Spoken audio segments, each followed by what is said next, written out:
तो इस एपिसोड की शुरुआत वहीं से होती है जहां से पिछला एपिसोड खत्म हुआ था। इस एपिसोड की शुरुआत में हमें दिखाया जाता है रियोटो और ओडा के बीच अब दंगल चल रहा है। दोनों आपस में कड़ी टक्कर दे रहे हैं। ओडा ने रियोटो को अपने जाल में फांस लिया था और उसने बीम ऑन कर दी थी और वहां पर एक ब्लास्ट होता है। रेत आसमान में उड़ जाती है। सभी को लगता है कि रियोटो अब खत्म हो चुका है, पर रियोटो उस रेत को चीरता हुआ फिर से वापस आ जाता है। बटूम ऑफिस में जो बैठे थे उनको भी लग रहा था कि रियोटो का अब खात्मा हो चुका है, पर जब उन्हें रियोटो जिंदा नजर आता है तब उनके चेहरों पर भी खामोशी छा जाती है। तभी वहाँ पर जो मेन बॉस होता है वो सभी को एक्सप्लेन करता है कि रियोटो कैसे बचला। जिस जगह पर रियोटो था और जिस जगह पर ओडा था उनमें काफी डिस्टेंस था और जहाँ पर चिप्स और बीम रखे हुए थे वो ओडा से थोड़ी दूरी पर थे। ओडा के मुंह में वो रिमोट कंट्रोल था। ओडा का प्लान था कि जब रियोटो उस बीम और चिप्स को लेने के लिए वहाँ पर आएगा तब ओडा बीम के बटन दबा के उसे मार डालेगा, और उसने ऐसा किया भी। पर उसने रियोटो को नहीं समझा। रियोटो को पता था कि जहाँ से ओडा देख रहा है उसे ऐसा ही लगेगा कि वो बीम और चिप्स के पास आया, पर असल में रियोटो उस जगह कभी गया ही नहीं था। उसने ओडा को बेवकूफ बनाया और साथ ही में हमें भी, और इसे कहते हैं रियोटो का मास्टर प्लान। तभी ओडा देखता है कि रियोटो अब जिंदा है। अब ओडा को पता चल गया है कि रियोटो जिंदा है। रियोटो को लगता है कि अब ओडा उस पर वार करेगा, जिसके कारण से वो अपने बीम से पहले उस पर वार करता है, पर ओडा बच जाता है। उसके बाद वो जाता है उसी बंदे के पास जो अभी मरा हुआ है, जिसको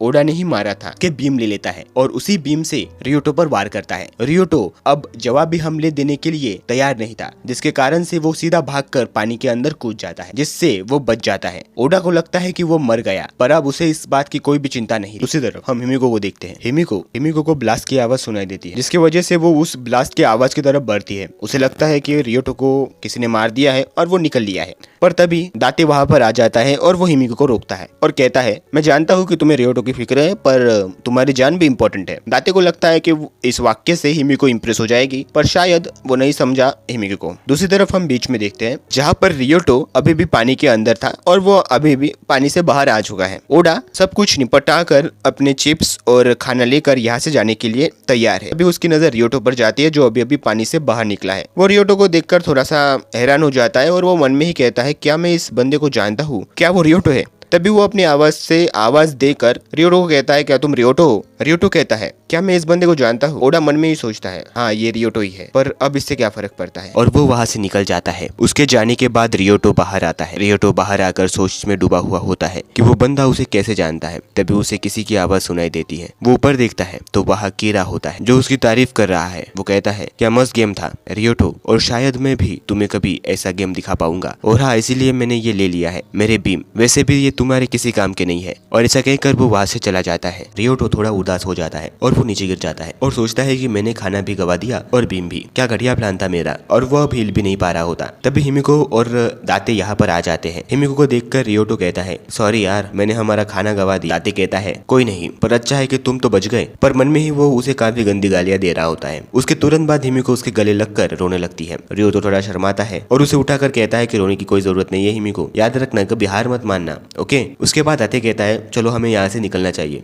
वहाँ दूसरी तरफ ओडा और हिडेमी खाना खा रहे होते हैं। ओडा चुपचाप खाना खा रहा है, पर हिडेमी को ये खाना पसंद नहीं आता। वो कंप्लेंट करने लगती है कि वो ऐसा खाना कैसे खा सकता है। ओडा तभी उसे हेडिक कहकर कहता है कि अगर तुम्हें भूख नहीं लगी तो रहने दो। ये सुनकर हिडेमी गुस्से से उसके पास आकर कहती है, मेरा नाम हेडिक नहीं हिडेमी है, समझे? ओडा कहता है, ठीक है। हिडेमी कहती है, तुम कहाँ पर देख रहे हो? ओडा कहता है, तुम्हारे सर पर। वैसे भी तुम ऐसा बर्ताव क्यों कर रही हो? हम दोनों कपल थोड़ी है। ये सुनकर हिडेमी शर्मा जाती है और ओडा चांस में डांस मारकर कहता है, क्या हम कपल हैं? ये सीन यहीं पर कट हो जाता है और दूसरी तरफ रियोटो टेंशन में होता है। उसने ओडा को कहीं तो देखा था, उसने ओडा की आवाज कहीं तो सुनी थी, और वो कहता है वो तो उसकी तरफ देखता है। और उसके बाद हम पहुंच जाते हैं रियोटो के भूतकाल में, जहाँ रियोटो स्कूल जा रहा है और रियोटो तब हमें उनकी स्टोरी शॉर्ट में समझाता है। ओडा नाबुटाका जो कि मेरे ही क्लास में पढ़ता था, वो हर चीज में अच्छा था, पढ़ाई में, स्पोर्ट में, म्यूजिक में, हर चीज में मुझसे बिल्कुल ही उलट, और उससे ज्यादा उसे सभी लोग पसंद करते थे, लड़कियां भी पसंद करती थी, उसके काफी सारे दोस्त थे, पर पता नहीं क्यों वो हमेशा मेरे साथ ही बात करता था, जिसके कारण से मैं भी उसे अपना दोस्ती समझने लगा।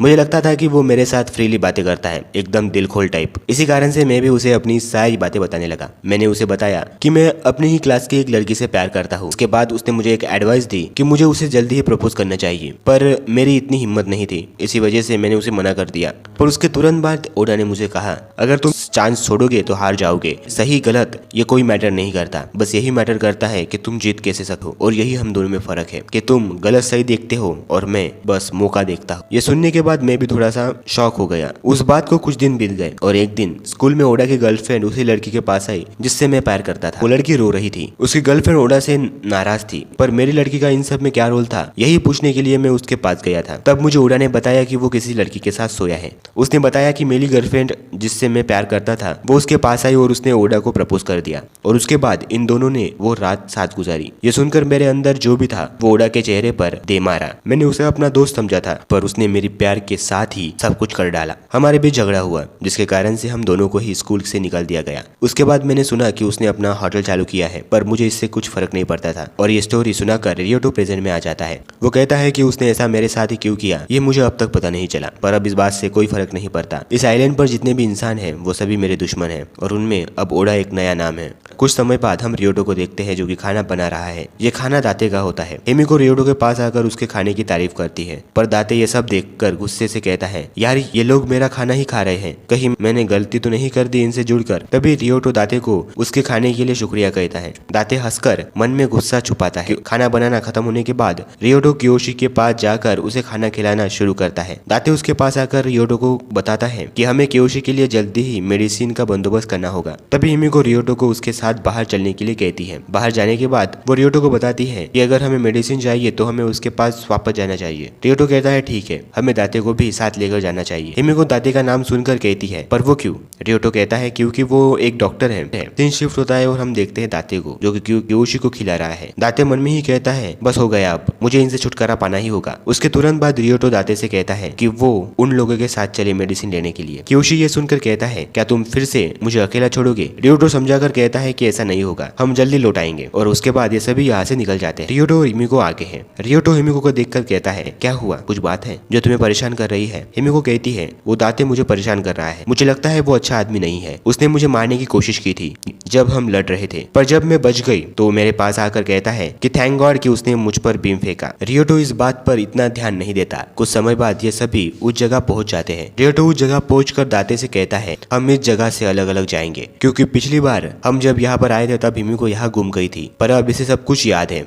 ये दोनों अलग अलग दिशा में जाते हैं। दाते है उसे ये जगह याद थी क्योंकि वो पहले भी यहाँ पर आया था। वो कहता है 6 महीने में ये जगह बिल्कुल भी नहीं बदली। मुझे पता है कि यहाँ पर मेडिसिन कहाँ है, पर यहाँ की मेडिसिन एक्सपायर हो चुकी है। मुझे नहीं लगता कि ये काम आएगी, पर क्या फर्क पड़ता है, मुझे उन्हें मारना ही तो है। तभी यहाँ रियोटो आता है। वो कहता है वाह तुम्हें मिल गई। दाते रियोटो के पास आकर कहता है रियोटो क्या तुम्हें मुझ पर भरोसा नहीं है? और ये कहकर वो अपनी बैग उसको देता है और अपना हाथ उसके कंधे पर रखकर इमरान हाशमी की तरह कहता है यहाँ पर रहने के लिए हमें विश्वास के साथ रहना पड़ेगा, तभी हम जीत पाएंगे। तुम्हें मुझ पर विश्वास रखना होगा, तभी तुम पर मैं विश्वास रख पाऊंगा। ये कहकर वो यहाँ से निकलने लगता है, पर तभी रियोटो उसे रोकते हुए कहता है रुको, हमें हिमिको को भी सिग्नल दे देना चाहिए। और वो हिमिको को सिग्नल दे देता है, पर वो देखता है कि हिमिको उसकी तरफ आ रही है। वो भी भागकर तभी वो हिमिको को देखता है जो कहती है कि उसके हाथ में जो ट्रंक है उसमें बॉम्ब है जो दाते ने रखा है। और तभी दाते बॉम्ब को ब्लास्ट कर देती है और यहीं पर ये एपिसोड खत्म हो जाता है। फिर मिलेंगे एक नए एपिसोड के साथ, तब तक हो सके तो प्लीज चैनल को सब्सक्राइब कर देना। बाय।